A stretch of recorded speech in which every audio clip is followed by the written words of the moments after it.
তো এই ভিডিওটিতে আমি ক্লাস 11 অর্থাৎ একাদশ শ্রেণীর প্রথম সেমিস্টার পরীক্ষার জন্য এডুকেশন বা শিক্ষাবিজ্ঞান বিষয়ের তৃতীয় ও চতুর্থ অধ্যায়ের অতি গুরুত্বপূর্ণ 70টি এমসিকিউ প্রশ্ন নিয়ে আজকের এই মূল ভিডিও।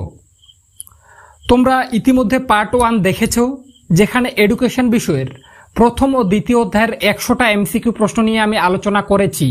তোমরা যারা পার্ট 2 চেয়েছিলে, যেখানে তৃতীয় ও চতুর্থ অধ্যায়ের 70টি এমসিকিউ প্রশ্ন আছে, তো তোমরা ভিডিওটি শেষ পর্যন্ত দেখো। আশা রাখছি দুটো ভিডিও মিলিয়ে তুমি যদি 170টি প্রশ্ন ভালোভাবে পড়ে রাখতে পারো, তোমার পরীক্ষা ভালো হতে বাধ্য। তাই ভিডিওটি শেষ পর্যন্ত দেখতে থাকো। এবং তোমরা যারা পার্ট 1-এর ভিডিওটা দেখোনি, তারা ডেসক্রিপশন বক্সে একটা লিঙ্ক পেয়ে যাবে। ডেসক্রিপশন বক্সে তোমরা প্রথম দ্বিতীয় অধ্যায়ের 100টা এমসিকিউ প্রশ্ন পেয়ে যাবে। এবং এই ভিডিওটিতে আমি তৃতীয় ও চতুর্থ অধ্যায়ের মাত্র 70টি প্রশ্ন নিয়ে আলোচনা করব। তো চলো দেখে নেওয়া যাক গুরুত্বপূর্ণ প্রশ্নগুলি। তা দেখে নেব তৃতীয় অধ্যায়, নাম দেখে নাও শিক্ষা ও দর্শন। এই অধ্যায় থেকে যে প্রশ্নগুলি পড়বে, 1 নম্বরে ভারতীয় দর্শনের মূল উৎস কি? উত্তর বেদ। 2 নম্বর প্রশ্ন, ফিলোসফি শব্দের ফিলস এর অর্থ কি? উত্তর ভালোবাসা। 3, শিক্ষা ও দর্শন হলো একটি মুদ্রার দুই দিক, কে বলেছেন? উত্তর রস। 4, শিক্ষা হলো দর্শনের গতিশীল দিক, উক্তিটি কে করেছেন? উত্তর জন অ্যাডামস। 5, ফিলোসফি শব্দের অভিধানিক অর্থ কি? উত্তর জ্ঞানের প্রতি ভালোবাসা। এরপর 6, শিক্ষা দর্শনের মূল ভিত্তি কি? উত্তর শিক্ষার লক্ষ্য ও উদ্দেশ্য। 7, দর্শনের শিক্ষার সাধারণ তত্ত্ব বলে বর্ণনা করেন কে? দর্শনকে শিক্ষার সাধারণ তত্ত্ব বলে বর্ণনা করেন উত্তর জন ডিউই। প্রত্যেকটা প্রশ্ন গুরুত্বপূর্ণ। তোমরা যারা চাও আরও একই রকমভাবে অন্যান্য সাবজেক্টেরও অতি গুরুত্বপূর্ণ ভিডিওগুলি পরীক্ষার আগের রাতে কিংবা 2 দিন আগেই তোমার কাছে পৌঁছে যাক, আর তুমি সেগুলি ফলো করে প্রথম সেমিস্টারের পরীক্ষায় ভালো রেজাল্ট করতে পারো, তারা অবশ্যই চ্যানেলটি সাবস্ক্রাইব করে পাশে থাকা বেল আইকনটি প্রেস করে রাখো। এরপরে 8, নাস্তিক কাদের বলা হয়? উত্তর বেদের প্রামাণ্যে অবিশ্বাসীদের। এরপরে 9, ভারতীয় দর্শন অনুযায়ী জীবনের পরম লক্ষ্য কি? উত্তর মোক্ষ লাভ। 10, ভারতীয় দর্শনের জনক বলা হয় কাকে? উত্তর শঙ্করাচার্যকে। 11, সাপ বিদ্যা যা বিমুক্ত কোথায় বলা হয়েছে? উত্তর উপনিষদে। 12, বৈদিক ভারতে আত্মোপলব্ধির যে শিক্ষা প্রয়োজন ছিল সেটি কি? উত্তর পরাবিদ্যা। এরপরে 13 এর দাগে 4 ভাগ মতে প্রমাণ কত প্রকার? উত্তর 1। 14, যোগ দর্শনের প্রতিষ্ঠাতা কে? উত্তর পতঞ্জলি। এরপরে 15, নে দর্শনের প্রবক্তা কে? উত্তর মহর্ষি গৌতম। 16, সাংখ্য দর্শনের প্রতিষ্ঠাতা কে? উত্তর মহর্ষি কপিল মুনি। 17, ইংরেজি ফিলোসফি উদ্ভূত হয়েছে কোন শব্দ থেকে? উত্তর গ্রিক শব্দ থেকে। 18, ভারতীয় দর্শনের আস্তিক ও নাস্তিক বিভাগের ভিত্তি কি? উত্তর বেদ। 13, আস্তিক শব্দের অর্থ কি? উত্তর যিনি আত্মা ও ব্রহ্মে বিশ্বাসী। এরপরে 20 এর দাগে নে দর্শনকে আস্তিক দর্শন বলা হয় কেন? উত্তর বেদের প্রামাণ্যে স্বীকার করে বলে। বেদের প্রামাণ্য স্বীকার করে বলে নে দর্শনকে আস্তিক দর্শন বলে। এরপরে 21 এর দাগে নে দর্শন অনুযায়ী জ্ঞান কয় প্রকার? উত্তর 2 প্রকার। 22 এর দাগে বেদ শব্দের অর্থ কি? উত্তর জ্ঞান। 23, বৈদিক যুগের প্রাচীনতম গ্রন্থ কোনটি? উত্তর ঋগ্বেদ। 24, বৈদিক দর্শনের মূল গ্রন্থ কি? উত্তর ত্রিপিটক। 25, বৌদ্ধ দর্শন অনুসারে দুঃখের কারণ কি? উত্তর অবিদ্যা। 26, ভারতীয় দর্শনের 4টি সর্বাধিক অধ্যয়ন করা নাস্তিক দর্শনের প্রধান কোনটি? উত্তর বৌদ্ধ দর্শন। 27, বৌদ্ধ দর্শনের আর্য সত্য কয়টি? উত্তর 4টি। 28, বৌদ্ধ দর্শন ও তত্ত্ব বিষয়ে আলোচনা হয়েছে কোন পিটকে? উত্তর অভিধম্ম পিটকে। এরপরে 29, সত্য সুন্দর ঈশ্বর এর ভাবনাকে কেন্দ্র করে কোন পাশ্চাত্য দর্শন গড়ে উঠেছে? উত্তর ভাববাদ। 30, একজন ভাববাদী দার্শনিকের নাম লেখো? উত্তর হেগেল। বারবার বলছি, প্রত্যেকটা প্রশ্ন গুরুত্বপূর্ণ। এই ভিডিওটিতে কেবলমাত্র তৃতীয় ও চতুর্থ অধ্যায়ের 70টি প্রশ্ন নিয়ে আলোচনা করা হচ্ছে, আর এর আগের ভিডিওতে প্রথম এবং দ্বিতীয় অধ্যায়ের 100টা এমসিকিউ প্রশ্ন নিয়ে আমি অলরেডি ভিডিও বানিয়ে রেখেছি। তো এই দুটো ভিডিও মিলিয়ে তুমি যদি 170টি প্রশ্ন ভালোভাবে পড়ে রাখতে পারো, তোমাদের রেজাল্ট কিন্তু ভালো হতে বাধ্য। তো বন্ধুরা, তোমরা যারা প্রথম ভিডিওটি দেখোনি, তারা ডেসক্রিপশন বক্সে অথবা ফার্স্ট কমেন্টে 100টি এমসিকিউ প্রশ্নের ভিডিওটি পেয়ে যাবে। তোমরা ভিডিওটি দেখে নিও। আর চ্যানেলে নতুন হয়ে থাকলে অবশ্যই চ্যানেলটি সাবস্ক্রাইব করে রাখো। এরপরে 31-এর দাগে ইসলামিক শিক্ষা দর্শনের প্রধান লক্ষ্য কী ছিল? উত্তর জ্ঞান বিচার করা। 32-এর দাগে পাশ্চাত্য দর্শনের মতবাদগুলির মধ্যে সর্বাপেক্ষা প্রাচীন মতবাদটি কি? উত্তর ভাববাদ। 33 ভাববাদের জনক কে? উত্তর প্লেটো। 34 ভাববাদীদের মধ্যে জীবাত্মা কিসের অংশ? উত্তর পরমাত্মার অংশ। এরপর 35-এর দাগে প্রকৃতিবাদীদের মতে শিক্ষার লক্ষ্য কি? উত্তর আত্মপ্রকাশ ও আত্মসংরক্ষণ। এরপর 36-এর দাগে প্রকৃতিবাদের জনক বলা হয় কাকে? উত্তর রুশোকে। প্রকৃতিবাদের জনক কাকে বলা হয়? উত্তর রুশো। এরপরে 37 সমাজ শিশুকে কলুষিত করে কোন দর্শনের বক্তব্য? উত্তর প্রকৃতিবাদ। এরপরে 38-এর দাগে প্রয়োগবাদ শব্দটির প্রবর্তককে? উত্তর চার্লস পিয়ার্স স্যান্ডার্স। এরপরে 39-এর দাগে প্রজেক্ট পদ্ধতিকে সমর্থন করে কোন মতবাদ? উত্তর প্রয়োগবাদ।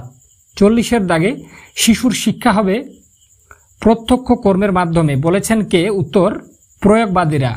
এরপরে দেখে নেব 4র্থ অধ্যায়ের গুরুত্বপূর্ণ প্রশ্নগুলি। তার আগে আবারও জানিয়ে রাখি, আমি এর আগের ভিডিওতে প্রথম দ্বিতীয় অধ্যায়ের 100টা প্রশ্ন নিয়ে আলোচনা করেছি। তো তোমরা যারা সেই ভিডিওটি দেখোনি তারা ডেসক্রিপশন বক্সে অবশ্যই ভিডিওটির লিঙ্ক পেয়ে যাবে, সেখান থেকে তোমরা কিন্তু ভিডিওটি দেখে নিও।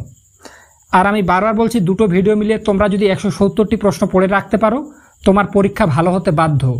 তাই চ্যানেলে নতুন হয়ে থাকলে অবশ্যই চ্যানেলটি সাবস্ক্রাইব করে রাখো, এই রকম গুরুত্বপূর্ণ ভিডিওগুলি পরীক্ষার একদিন আগে কিংবা 2 দিন আগে পেয়ে যেতে। এরপরে দেখে নেব 4র্থ অধ্যায়ের প্রশ্ন। তো দেখে নাও 4র্থ অধ্যায়ের নাম শিক্ষা ও সমাজ। এই অধ্যায় থেকে যে প্রশ্নগুলি পড়বে, 1 নম্বরে সমাজবিজ্ঞানের জনক বলা হয় কাকে? উত্তর অগস্ট কতকে। এরপরে 2-এর দাগে সোশ্যোলজি শব্দটির প্রবক্তাকে? উত্তর অগস্ট কত। তো এরপরে দেখে নাও 3-এর দাগে কি আছে? সোশ্যোলজি শব্দটি দুটি শব্দ সোসাইটাস এবং লজস থেকে এসেছে। তো এই দুটি কোন শব্দ? এই শব্দ দুটি কোন শব্দ? উত্তর হয়ে যাবে গ্রিক শব্দ। এরপরে 4-এর দাগে গ্রিক শব্দ সোসাইটাস এর অর্থ কি? উত্তর সমাজ। 5 মানুষ সামাজিক জীব উক্তিটি কার? উত্তর অ্যারিস্টটলের। এরপরে 6 সোসাইটি গ্রন্থের লেখককে? উত্তর মেকাইভার ও পেজ। এরপরে 7 সোশ্যাল অর্গানাইজেশন নামক গ্রন্থের লেখককে? উত্তর কুলি। এরপরে 8 sociology is the study of social relationship, বলেছেন কে? উত্তর জিন্সবার্গ।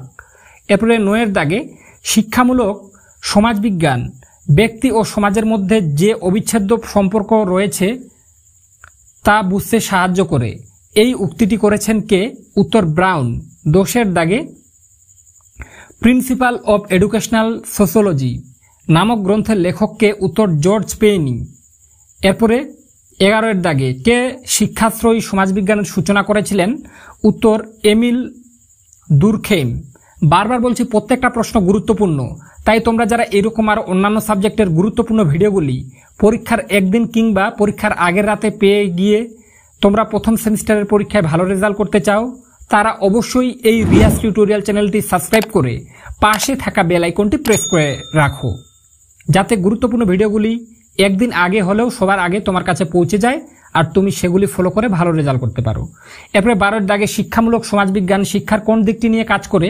উত্তর সমাজ।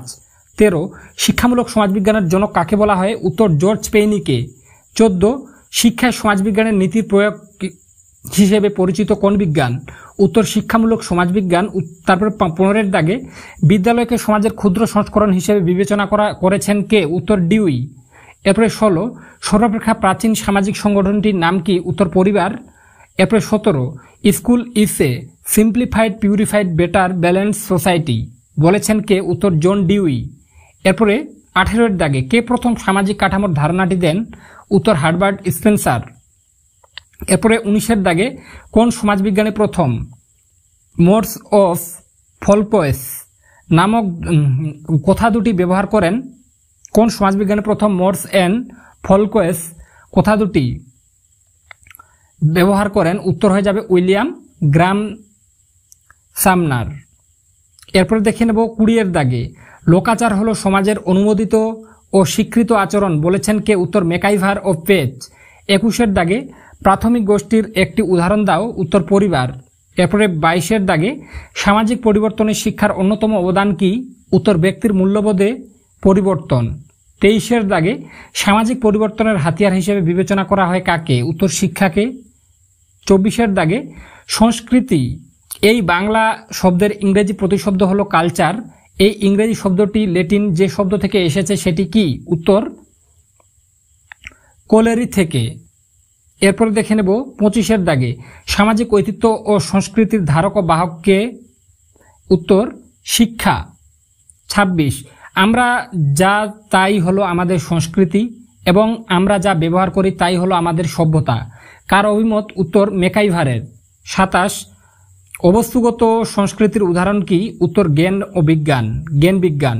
এরপরে 28-এর দাগে প্রাকৃতিক ব্যবধান দূর করা যায় কিসের দ্বারা? উত্তর শিক্ষার দ্বারা। এরপরে 29-এর দাগে শিক্ষা সমাজবিদ্যা হলো ব্যক্তি ও তার পারিপার্শ্বিক পরিবেশের অধ্যয়ন, বলেছেন কে? উত্তর অটোয়ে। এরপর দেখে নেব 30-এর দাগে অর্থাৎ সবার শেষের প্রশ্ন, আধুনিক সমাজবিজ্ঞানের মূল স্থপতি কে? উত্তর এমিল দুরখেইম। তো বন্ধুরা, আজকের ভিডিওটিতে আমি তৃতীয় এবং চতুর্থ অধ্যায়ের এডুকেশন বিষয়ের অতি গুরুত্বপূর্ণ 70টি এমসিকিউ প্রশ্ন নিয়ে আলোচনা করলাম। আমি এর আগের একটা ভিডিওতে এডুকেশন বিষয়ের প্রথম ও দ্বিতীয় অধ্যায়ের 100টি প্রশ্ন নিয়ে আলোচনা করেছি। তো ডেসক্রিপশন বক্সে তোমরা প্রথম ভিডিওটির লিঙ্ক পেয়ে যাবে, যেখানে প্রথম অধ্যায়ের তোমরা 100টি প্রথম এবং দ্বিতীয় অধ্যায়ের 100টি এমসিকিউ প্রশ্ন পেয়ে যাবে। তো এই দুটো ভিডিও মিলিয়ে তুমি যদি 170টি এমসিকিউ প্রশ্ন ভালোভাবে পড়ে যেতে পারো, তোমার পরীক্ষা কালকে ভালো হতে বাধ্য। তো বন্ধুরা, ভিডিওটির মাধ্যমে একটু হলেও উপকৃত হয়ে থাকলে অবশ্যই চ্যানেলটি সাবস্ক্রাইব করে পাশে থাকা বেল আইকনটি প্রেস করে রাখো। তো আজকে পর্যন্তই, দেখা হবে নেক্সট কোনো ভিডিওতে।